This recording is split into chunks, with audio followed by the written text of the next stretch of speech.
السلام علیکم ورحمۃ اللہ وبرکاتہ۔ بسم اللہ الرحمن الرحیم۔ الحمد للہ والصلاة علی اہلہا واللعنۃ علی مستحقہا۔ ناظرین، آج ہمارے پروگرام کا یہ 7واں درس ہے، جس کا عنوان ہے ہمارا عقیدہ امامت میں۔ درس شروع کرنے سے پہلے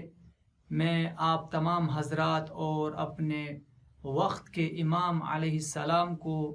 امام حسن علیہ السلام کی ولادت باسعادت کی مبارکباد پیش کرتا ہوں،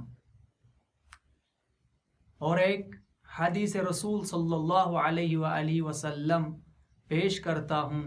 جو امام حسن اور امام حسین علیہ السلام کی شان میں آپ صلی اللہ علیہ وآلہ وسلم نے ارشاد فرمائی۔ تو آپ نے فرمایا، امامان قاما او قعدا، امام حسن اور امام حسین علیہ السلام دونوں امام ہیں، چاہے وہ کھڑے ہوں چاہے وہ بیٹھے ہوں، یعنی چاہے وہ صلح کرے کسی کے ساتھ یا کسی کے ساتھ جہاد کرے، جنگ کرے۔ آج ہمارا جو درس ہے امامت کا ہی درس ہے، تو چلیے اپنے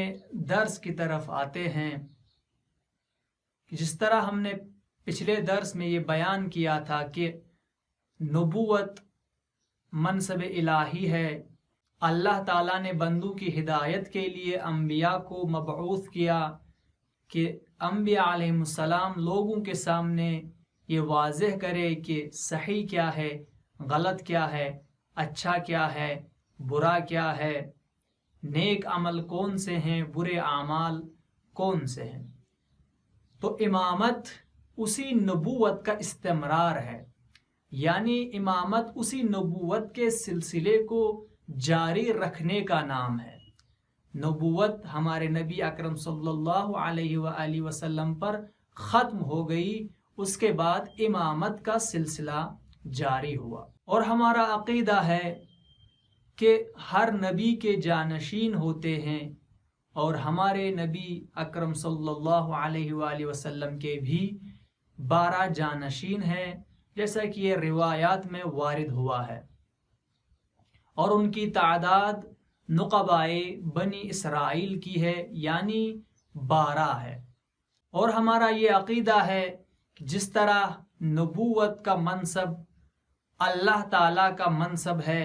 اسی طرح امامت کا بھی منصب اللہ تعالیٰ کا ہی ایک منصب ہے کہ اللہ تعالیٰ جس کو چاہے اپنے نیک بندوں میں اس منصب کے لیے اختیار کرتا ہے، جیسے حضرت آدم علیہ السلام کو اختیار کیا۔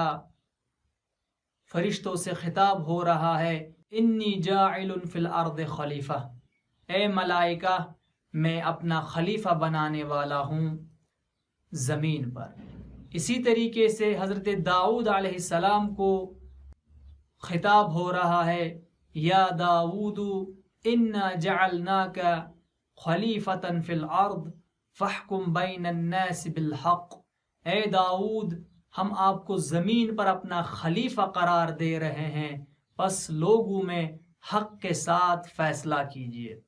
اسی طریقے سے حضرت ابراہیم علیہ السلام کو خطاب ہو رہا ہے، انی جاعلک للناس اماما، اے ابراہیم ہم آپ کو لوگوں کا امام بنانے جا رہے ہیں۔ تو ان آیات سے یہ واضح ہو رہا ہے کہ امامت کا جو منصب ہے یہ منصب الہی ہے،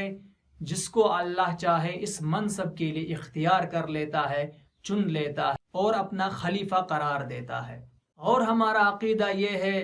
کہ زمین کبھی بھی وجود ہادی، وجود امام سے خالی نہیں رہتی ہے، ہر وقت ایک ہادی پروردگار کا زمین پر ہونا لازمی ہے، ضروری ہے۔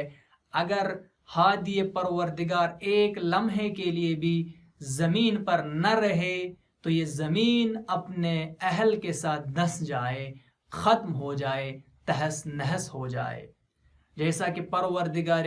عالم کا ارشاد ہے، وَلِكُلِّ قَوْمٍ هَادٍ، ہر قوم کے لیے ایک ہادی کا ہونا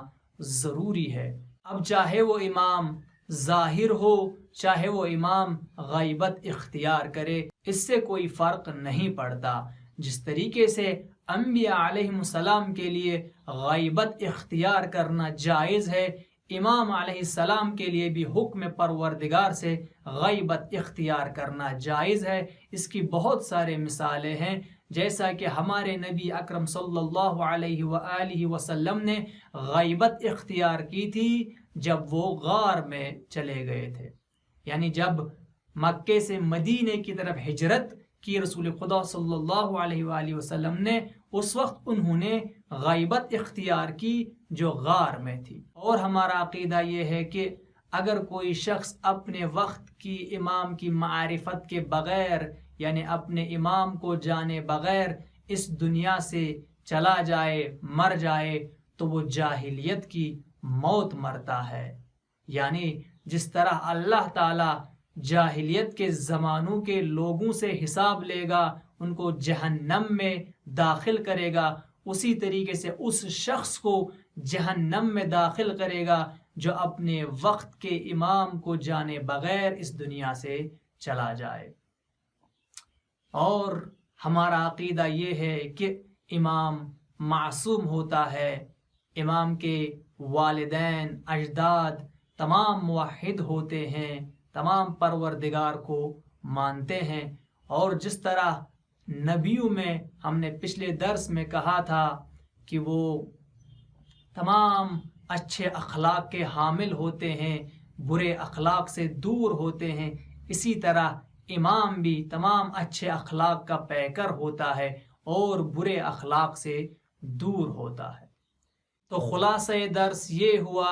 کہ امامت بھی منصب الہی ہے، اللہ جس کو چاہے اس منصب کے لیے اختیار کرتا ہے، اور امامت بھی نبوت کی ہی طرح ہے، لیکن امامت نبوت کا استمرار ہوتی ہے، یعنی نبوت کا جو مقصد ہوتا ہے اس کو جاری رکھنے کے لیے امامت ہے۔ والسلام علیکم ورحمۃ اللہ وبرکاتہ۔